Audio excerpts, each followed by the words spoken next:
¿Cómo andan, queridos teófilos, queridas teófilas? Nos toca ver hoy un tema muy particular. Es el tema de la imagen de Dios. Nosotros nos hacemos imágenes en nuestra cabeza absolutamente de todas las personas.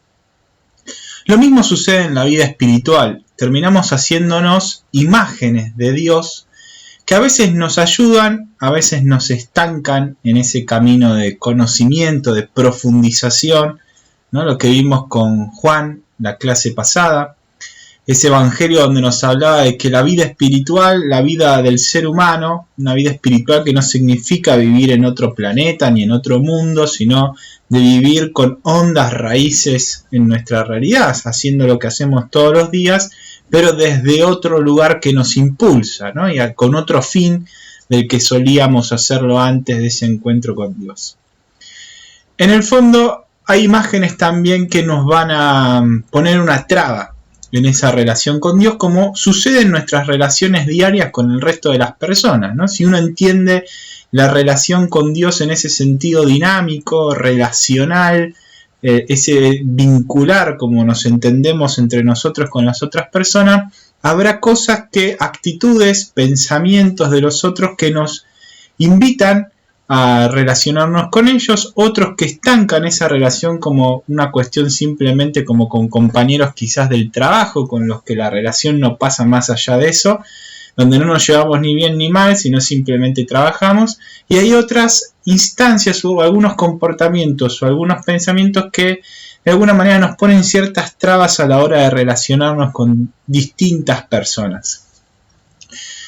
Bueno, como les decía, con Dios sucede lo mismo y por lo tanto es importante ver y conocer cuál era la imagen que Jesús tenía del Padre, porque si Jesús tenía una imagen del Padre, ninguna mejor imagen nosotros podemos hacernos del Padre que la que tenía el propio Jesús. Y tenemos que ajustar nuestra imagen personal acerca de Dios a la imagen que Jesús tenía del propio Dios, ¿no? Siendo Dios esa imagen que tenía del Padre. Justamente de una palabra muy particular que vamos a ver que es Padre, ¿no? Dios Padre. Jesús se refería a Dios como su Abba, como su Padre. Eso va a implicar una imagen detrás de esa figura, de ese vocablo, de ese término, con que implica un montón de simbolismos. Vamos a intentar escudriñar un poco esa cuestión de qué significaba Padre para Jesús y quién era Dios para Jesús en general. Por eso vamos a las notas de clase, para poder seguir conociendo quién es el Dios de Jesús. Es uno de los principales temas de la vida espiritual. Ya les dije, no entiendan vida espiritual como meditación, ni como encontrarse en un mundo paralelo, ni como la vida después de la muerte, sino vida espiritual es una vida de un ser humano común y corriente como vos y como yo, que miramos la realidad desde otra perspectiva a partir de un encuentro con Dios. Somos dinamizados en nuestra vida o intentamos darle lugar a el Espíritu Santo que nos impulse, que nos mueva a cumplir la voluntad de Dios. Eso es una persona espiritual, no es alguien que vive alejado del mundo, alejado de los problemas en una suerte de trance místico o algo así. Ser espiritual es ir descubriendo el verdadero rostro de Dios, en otras palabras, su identidad más profunda, ¿no? La imagen del rostro de Dios es una imagen simbólica que se utiliza muchas veces en el Antiguo Testamento. El pueblo judío habla muchísimas veces de ver el rostro de Dios, de encontrarse con el rostro de Dios, que Dios les muestre su rostro. Es decir, cuando el rostro de alguien nos invita a conocer su identidad, nos expresa algo de la otra persona, ¿no? Si uno vería un cuerpo en movimiento pero no le vería el rostro, es como que a uno le faltan datos para poder conocer cierta información del otro. El rostro es como que es signo, símbolo de la identidad.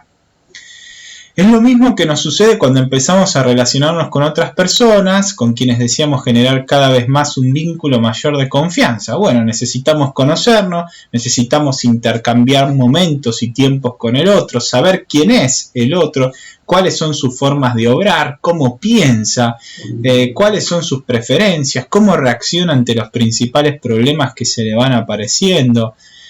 En el caso de Jesús, no sería exagerado decir que uno de los principales temas que lo han conducido a la muerte de cruz, como hemos visto al principio del año alrededor del tiempo de la Pascua, ha sido la imagen que él tenía de Dios. Una imagen peculiar, la imagen de un padre, la imagen de un Abba, padre en arameo.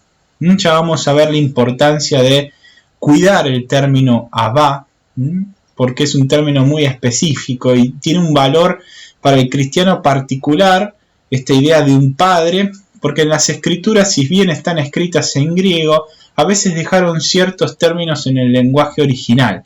Uno de ellos es Abba. Ya vamos a ver por qué. A manera de introducción, les acabo de decir que el tema de la imagen de Dios es una cuestión de suma importancia en la vida espiritual de cualquier creyente en un Dios en general, sea cual sea el Dios o los dioses en los que crea. Pero más aún para el cristiano. ¿Por qué? Porque creemos en un Dios que se ha encarnado, ¿no? Cristo es verdaderamente hombre y al mismo tiempo verdaderamente Dios. Ha asumido un Dios nuestra propia condición humana, la condición humana que tiene sus luces y puede alcanzar cosas maravillosas y también tiene sus sombras y hacer las cosas más horribles. Y gracias a eso, Jesús, asumiendo la condición humana en lo mejor que esa condición tenía, ha logrado pagar la fianza que nos permitió volver a gozar como humanidad entera de la vida eterna. Entonces, de alguna manera, tiene una importancia fundamental en el cristiano poder purificar, poder pulir esa imagen que nosotros tenemos de Dios. De la misma forma que uno se hace una imagen de otras personas, como venimos haciendo sobre bases objetivas, ciertamente comportamientos objetivos, pero a su vez también interpretaciones subjetivas que uno hace de lo que el otro está pensando o de lo que el otro haría en esta situación particular, es una cuestión que nos lleva a pensar en un modelo de relación particular con esa persona. Según la imagen que nosotros nos hacemos o la representación intersubjetiva que nos hacemos de las otras personas y de nosotros mismos, bueno, nos relacionaremos con nosotros mismos, con los otros y con el entorno. Lo mismo nos sucede con Dios. De la imagen que hagamos de Dios y de la imagen que nosotros tengamos de nosotros mismos como criaturas ante Dios, en ese ida y vuelta, en esa doble representación, y la representación de Dios que tengan las personas con las que convivamos y que de alguna manera van constituyendo también nuestra imagen de Dios, en ese juego de intersubjetividades en torno al Dios trascendente se irá construyendo nuestra relación con Él. Nos hacemos imágenes de Él mentales, representacionales. Podría ser un tema ampliamente discutido en psicología. Nosotros no somos psicólogos, así que no me voy a meter en ese tema, pero sería un ámbito muy interesante para investigar. A veces terminamos haciendo en Dios proyecciones y nos acercamos más a una u a otra de las figuras divinas o de las personas divinas según nuestra relación quizás con nuestro Padre, con nuestro hermano, si vemos a Jesús como un hermano, con el Espíritu Santo o con María, la Madre de Jesús, ¿no? Y decimos, bueno, tenemos más afinidad o no con esa figura dependiendo de nuestra relación con nuestra Madre, más afinidad o relación con Dios Padre según la relación que tenemos con el Padre, más o menos afinidad en la relación con Jesús que tuvimos con nuestros hermanos o amigos, ¿no? Según cómo lo consideremos psicológicamente a estas figuras del ámbito religioso.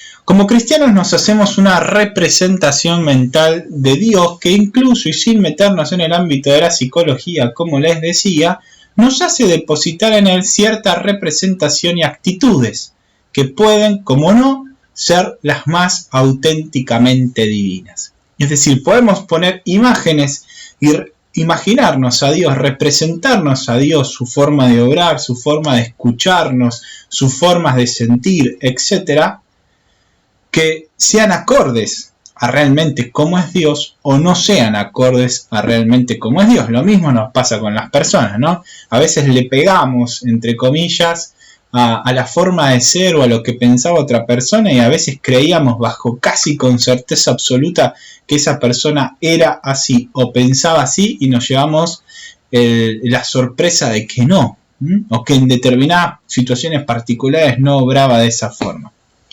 De hecho, los salmos, el libro de los salmos, esos 150 salmos que hay en el Antiguo Testamento, nos habla muchas veces y nos ponen a flor de piel las imágenes que tenía el pueblo judío al momento de escribir esos salmos.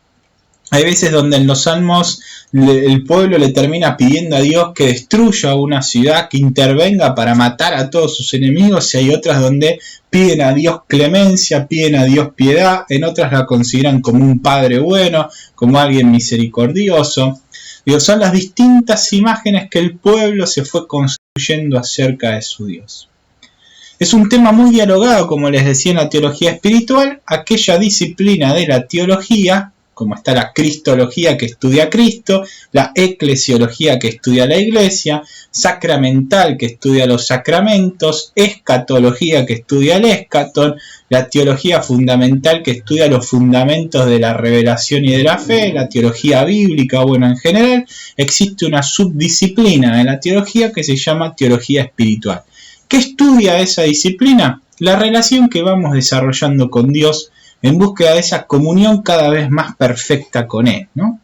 La relación que vamos desarrollando con Dios en esa búsqueda de poder encontrarnos con Él cara a cara, que Él nos muestre su rostro, de nosotros contemplarlo y a su vez conocernos a nosotros mismos en ese conocimiento con Dios. Esto no significa, recuerden, para el cristianismo que en algún momento nos vamos a fusionar con Dios. No es como otras religiones donde sí creen que en algún momento se fusionan con lo trascendente. Acá vamos a seguir siendo personas individuales, nada más que vamos a tener esa relación más directa, más estrecha, más real, auténtica con este Dios trascendente. Hay veces que construimos de Dios una imagen de alguien que debería dispensarnos gracias, regalos, dones, a la manera de un local de venta de alimentos, bebidas o sanaciones específicas en un momento de enfermedad, a la luz de una suerte de intercambio, ¿no? O intercambio, sacrificios, un ayuno, una limosna, una práctica de caridad específica, voy caminando a Luján si vos haces esto, ¿no? Como que uno empieza a negociar con una suerte de trueque con Dios.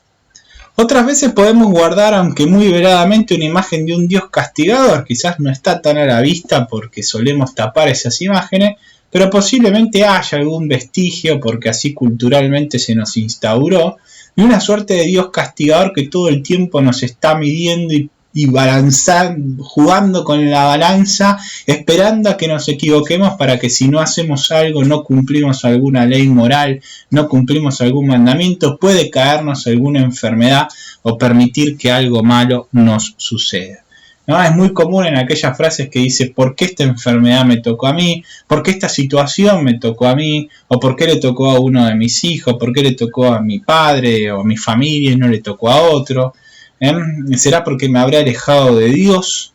Bueno, otras veces podemos caer en la tentación de creer en un Dios que, si soy capaz de orar con insistencia y hacer todo tipo de rezos espirituales, me va a favorecer como sea una vida de plenitud económica. Entonces me acerco a Dios y empiezo a vivir en la iglesia, pero no porque Dios es Dios y me relaciono con Él como cuando uno se sienta a comer con un amigo por sentarse simplemente a comer con un amigo. A veces uno busca a Dios por el beneficio que Dios le puede dar, ¿no? Muy relacionado con la primera imagen, solamente que acá quería resaltar que en vez de una sanación o en vez de cuestiones básicas para la vida, a veces buscamos a Dios porque puede abrirnos las puertas económicas de nuestra existencia. Esas muchas representaciones de Dios en algún punto son unilaterales, ¿no? Como que de alguna manera seccionan a Dios. Y Dios es Dios y no lo podemos en algún punto meter bajo ningún tipo de imagen, ¿no? Digo, básicamente es algo que debemos aprender. que si tenemos que ajustarnos a la imagen de Jesús porque es la imagen más parecida al Padre, pero Dios de igual de todas formas sigue trascendiendo todas esas imágenes o representaciones que uno se puede hacer. Por algo es Dios y nosotros simplemente criaturas. Esas muchas representaciones de Dios no solo son un obstáculo para el creyente muchas veces, sino también para todo aquel que ha participado en algún momento por cuestiones de índole más bien social en los ritos cristianos, ¿no? A veces termina esa imagen que la misma iglesia termina difundiendo de Dios, termina convirtiéndose en una suerte de obstáculo para que otros, los no creyentes o los creyentes que participaron en algún bautismo, en un matrimonio o en una confirmación, no vuelvan más a la iglesia. A veces dispensamos o enseñamos imágenes de Dios tan distorsionadas del verdadero Dios que no hay nada de atractivo, ni tampoco se da lugar o se permite o se favorece el encuentro con ese Dios, ¿no? No tiene por qué ser atractivo, pero se supone que si es Dios, uno tiene que poder sentirse cómodo, ¿no? Con ese Dios. Y muchas veces nuestra imagen de Dios termina generando obstáculos para que se dé esa relación. No es que nosotros la provocamos, sino que damos lugar, generamos el espacio, el ambiente para que eso se lleve adelante, ¿no? Así continúa siendo una práctica común, extendida en todo el judaísmo, evitar caer en toda posibilidad de generar imágenes acerca de Dios, considerándolas una práctica que puede llevar o ser directamente idolátrica, es decir, puede llevar a la idolatría, a adorar un falso Dios o caer directamente en la idolatría misma, ¿no? Puede favorecer la práctica idolátrica o puede incluso hacer que la persona caiga en idolatría. Entonces, el judaísmo no tiene imágenes de Dios. Si uno se queda solo con el Antiguo Testamento y no con la figura de Jesús, ese Dios encarnado, de algún punto es muy difícil hacerse una imagen de Dios, de un anciano con barba. ¿Y por qué? Si es Dios, podría ser cualquier cosa o no ser nada y seguir siendo Dios, o sea, no tener una figura que uno pueda conseguir, ¿no? Entonces, para no caer en esta práctica, pero no solo por la figura externa que uno comprende, sino por la forma de ser de Dios, por la forma de obrar con la humanidad, por la forma de escucharnos, por la forma de dispensar sus gracias, de estar con nosotros, de mostrarnos su presencia, el pueblo evita hacerse imágenes, tiene una dimensión más espiritual, ¿no? Es como si uno en la relación con otra persona intentara no hacerse imágenes de la otra persona, intentando mostrar o intentando generar el espacio para que la otra persona se pueda manifestar tal cual es cada vez que se quiera manifestar. De hecho, una de las tablas de los 10 mandamientos, o una de las versiones, mejor dicho, del Decálogo del Antiguo Testamento, ustedes saben que los 10 mandamientos están en Éxodo y en el libro del Deuteronomio. Son dos listados distintos, muy similares pero con algunas diferencias. El Decálogo del libro del Deuteronomio, de los versículos 8 del capítulo 5, nos dice lo siguiente, como uno de los principales mandamientos que tenía el pueblo de Israel: no te harás ninguna escultura y ninguna imagen de lo que hay arriba en el cielo o abajo en la tierra o debajo de la tierra en las aguas. No te postrarás ante ellas ni les rendirás culto, porque yo soy el Señor tu Dios, un Dios celoso, que castigo la maldad de los padres en los hijos hasta la tercera y cuarta generación si ellos me aborrecen, pero tengo misericordia a lo largo de 1000 generaciones si me aman y cumplen mis mandamientos, ¿no? Básicamente la idea es esta: no hagan ninguna imagen, no se postren, no adoren imágenes. Si lo llegan a hacer, yo hasta la tercera y cuarta generación, entiéndase simbólicamente, como que acepto que ustedes se alejen de mi presencia, pero soy misericordioso por 1000 generaciones, ¿no? Como jugando con ese contraste entre 3 y 4 y 1000, si me aman y cumplen mis mandamientos.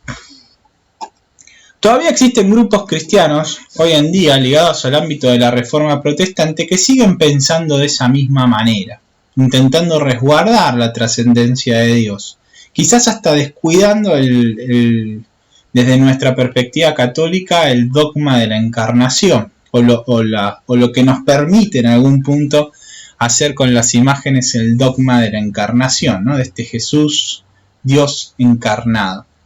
La Iglesia cristiana del siglo VIII y IX ha cerrado para siempre la cuestión en su tradición católica, la tradición que continúa en nuestra Iglesia hoy en día, afirmando la posibilidad de hacer imágenes de Cristo sobre el fundamento del misterio de la encarnación. Si Dios mismo tomó figura humana, ¿por qué no poder hacer una figura de Dios? Pero ojo con esto. Pero esta misma tradición ha dejado muy en claro que a esas imágenes solo se las venera. Esa es la palabra, venerar. Solo se las venera, pero no se las adora, dado que las imágenes son solo yeso o madera, representaciones, pero claramente no el Dios viviente. Son símbolos que nos ayudan a entrar en contacto con Dios, pero no son Dios mismo, ni corresponde practicar con ellas la acción de la adoración que tiene como único sujeto destinatario al Dios uno y trino. A Dios solo le corresponde la adoración. A las imágenes se las venera. ¿Por qué? Porque en algún punto tienen una suerte de analogía con Dios, pero muchísimo se distinguen del Dios verdadero. Dicho esto, conviene preguntarnos cuál es la imagen de Dios que poseía Jesús, dado que podemos inferir que esta será la más auténtica de las imágenes de Dios que un ser humano pueda tener. Claro está que Jesús no nos dejó nada escrito ni ninguna definición tajante acerca de Dios. Entonces, ¿cómo hacemos para conocer esta imagen del Dios de Jesús? Estudiando sus evangelios, no hay otra. Y esto, como ya hemos dicho, nos narran las palabras y los hechos de Jesús interpretados por una comunidad cristiana, los cuales nos permiten entrever los aspectos más importantes de la imagen que Jesús tenía de Dios. Es decir, estudiando las palabras y los hechos de Jesús en los evangelios, vamos a poder comprender mejor cuál era la imagen que Jesús tenía de Dios y la imagen a la que nosotros tenemos que ir acomodando nuestras imágenes de Dios. Por eso lo vamos a hacer en el segundo de los videos para poder seguir trabajando de forma separada la imagen que Jesús tenía de Dios. En primer lugar, vamos a enfatizar que Jesús consideraba a Dios como un padre, como un Abba. En segundo lugar, vamos a ver un texto que tiene relación con un Dios que se nos presenta como misericordioso. Vamos a ver el texto del Padre misericordioso o mal llamado del Hijo pródigo, Lucas 15.